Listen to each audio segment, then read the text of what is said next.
Good evening. I'm Harry Keeling. On behalf of the Alaskan Aviation Safety Foundation and Alaska Public Media, welcome to Hangar Flying. Our guest this evening is Joel Hard. Joel is the Alaska Deputy Regional Director for the National Park Service. Joel, welcome to Hangar Flying. Thank you for having me, Harry. Joel has been in Alaska since his parents moved to Juneau over 51 years ago. He spent a distinguished career of 32 years with the state troopers, both on the blue side and the brown. He retired as a colonel and head of the then Fish and Wildlife side of the troopers. He went on to manage the Lake Clark operation for the National Park Service for 9 years before assuming his current job, and Joel's been flying since the 90s. Joel, let's start out by talking about Lake Clark National Park. It's obviously a fly-in only park. You can't drive to it. Tell our viewers about some of the park's unique characteristics. Well, it's one of those beautiful parks, 4 million acres on the other side of the Alaska Range. It was established during the Anilka legislation in 1980, along with most of the other national parks in Alaska, but predominantly it was set aside for spawning habitat for Bristol Bay red salmon, interestingly enough. But it's known for beautiful mountains. The Aleutian and the Alaska Range converge there together and form the Chigmit Mountains, Little Switzerland they call it. Wow. And the western flank of the Alaska Range is littered with beautiful glacial mountain lakes and wildlife, brown bear viewing, world-class fishing, you name it. Wonderful place. I've got a favorite place up there called Kijik that you and I have talked about. We've shared a few wet lines there. Let's start with your flying experience at Lake Clark. As I recall, when you were there, you had a very professional team of pilots with a good safety record. What was your formula for success? Well, you know, I think the park, and I didn't do this, it happened before me, they attracted some local people that had existing experience as aviators, but also local experience.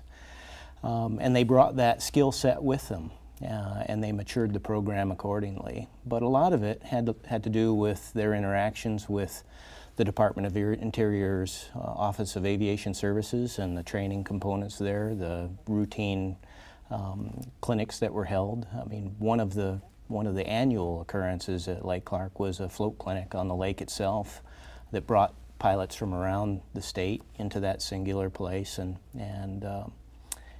delivered on that training component. But by and large, the success of that program revolved around 3 or 4 people who had decades of experience in Lake Clark. They knew the country, they knew the geography, they knew the weather, and they knew how the public used those lands, so they knew where to go and when and what conditions brought those people there. So I think that was probably the recipe that was most important. You know, that'd be a nice luxury to have throughout the state. I think when you look at some of the accidents we have, they involve people who just, quite frankly, aren't very experienced in general and not very experienced in the local area. Mm-hmm. And you certainly had a great team.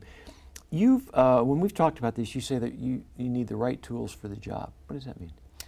Well, in a place like Lake Clark, for example, you've got people that are using the backcountry, the uplands. You've got people that are using the coast. You have people that are using the lake system. And having the right set of tools, meaning configurations of aircraft, whether they're on floats, whether they're on skis, whether they're on wheels, the pilots associated with those, are they skilled enough to do off-airport landings? Are they skilled enough to do beach landings? Are they skilled enough to get through through the mountains and in the wind and weather conditions that we deal with? So those are the things I'm talking about, you know, judgment and tools of the trade, the aircraft that we use. So talking about mountains, obviously one of the most distinguishing landmarks in Lake Clark is Lake Clark Pass. Mm-hmm. Probably flown through that hundreds of times, if not more than that.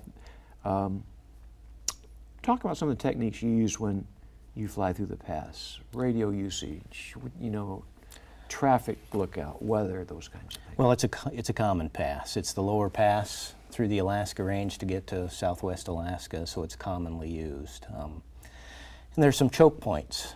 So radio use is absolutely critical. But it's a long pass too. You've got to be cognizant of the weather conditions.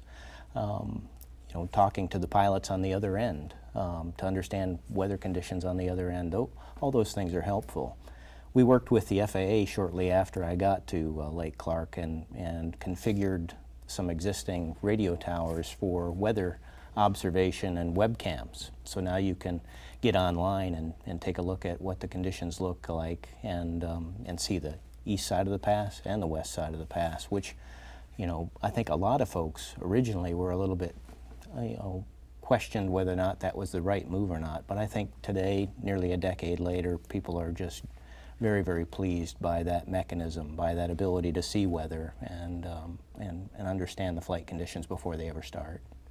Joel, we've run out of time, as I figured we probably would. I'd like to get you on next time. And as we move into August, I want to talk about some considerations, because August has always been a dangerous month. So if you got the time, I'd like to get you back on, and I think people would enjoy hearing from you again. I'd love to. Thanks for being on the program tonight. Thank you. Ladies and gentlemen, I hope you appreciate tonight's program, and until next time, fly safe.